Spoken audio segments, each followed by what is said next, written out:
নমস্কাৰ সকলোকে ধন্যবাদ জনাইছো আজি আমাক মিডিয়া কভাৰেজ দিয়াৰ বাবে সকলো আমাৰ সাংবাদিক বন্ধুসকল উপস্থিত আছে আমাৰ অঞ্জন দত্ত ফাউণ্ডেশ্যনৰ সদস্য পংকজ ভৰালী ডাঙৰীয়া ৰেবিকা সন্দিগৈ ডাঙৰীয়ানী পবিত্ৰ দত্ত ডাঙৰীয়া আমাৰ ভাস্কৰ বৰা ডাঙৰীয়া আজি আমি আপোনালোকৰ সন্মুখত উপস্থিত হৈছো যিহেতু আমাৰ এই শিক্ষা বৰ্ষৰ যিসকল শিক্ষাৰ্থীসকলে 2024-2025 যিসকল শিক্ষাবৃত্তিৰ কাৰণে এপ্লিকেশ্যন কৰিছিলে তেখেতলোকৰ ছাত্ৰ ছাত্ৰীসকলৰ বাছনি হৈ গৈছে আৰু তেখেতলোকৰ নামখিনি আজি আপোনালোকৰ সন্মুখত আমি মুকলি কৰিম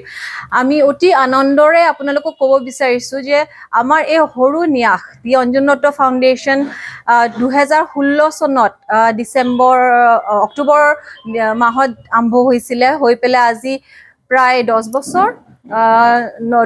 সম্পূৰ্ণ হ'ব হৈছে হোৱাৰ পাছত আমি যিখিনি সৰু সৰু পদক্ষেপ লৈছিলোঁ অঞ্জন দত্ত দেৱৰ যি সপোন আছিলে বিশেষকৈ শিক্ষাৰ ক্ষেত্ৰত যুৱকসকলৰ ক্ষেত্ৰত যে পঢ়া শুনাৰ ক্ষেত্ৰত যাতে কোনো টকা পইচাৰ অভাৱত বঞ্চিত হৈ নাযায় সেই সকাহখন দিবলৈ তেওঁৰ আদৰ্শ আমি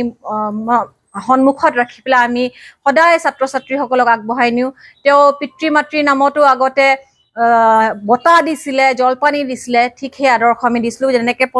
পংকজ ভৰালী ডাঙৰীয়াই কৈছিলে ইয়াৰ আগতে আমি প্ৰায় 92 ছাত্ৰ ছাত্ৰী পৰিয়ালক আমি সকাহ দিবলৈ সক্ষম হৈছিলোঁ অকণমান আগবঢ়াই দিছিলোঁ ঠেলা অকণ মাৰি দিছিলোঁ আৰু যদিও আমাৰ এই বছৰ আমাৰ টাৰ্গেট আছিলে 30 ষ্টুডেণ্টছ আমি 30 জন ছাত্ৰ ছাত্ৰীক দিম বুলি ভাবিছিলোঁ কিন্তু আটাইতকৈ সুখৰ কথা যে বহুখিনি ছাত্ৰ ছাত্ৰী আমাক আবেদন কৰিলে আৰু আমাৰ অঞ্জন দত্ত ফাউণ্ডেশ্যনৰ বৰ্ডে ডিচাইড কৰিলে যে আমি কোনো ল'ৰা ছোৱালীক হতাশ নকৰোঁ আৰু আমি প্ৰায় এইবছৰ 44 ষ্টুডেণ্টছক যদিও আমি 30 দিম বুলি ভাবিছিলোঁ কিন্তু এপ্লিকেশ্যনক আমি যিহেতু বেছিকৈ পালোঁ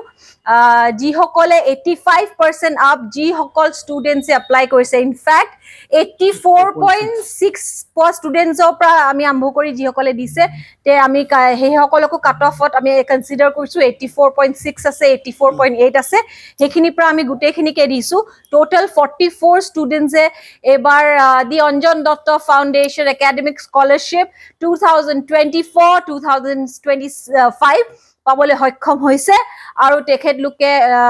7,000 টকা স্কলাৰশ্বিপ এমাউণ্ট অঞ্জন দত্তই দেৱে লেখা কিতাপখন আৰু মানপত্ৰ পাবলৈ সক্ষম হ'ব আমি শুভেচ্ছা দিছোঁ সকলো ছাত্ৰ ছাত্ৰীসকলক আৰু আশা কৰোঁ তেওঁলোকে নিজৰ এই বিভিন্ন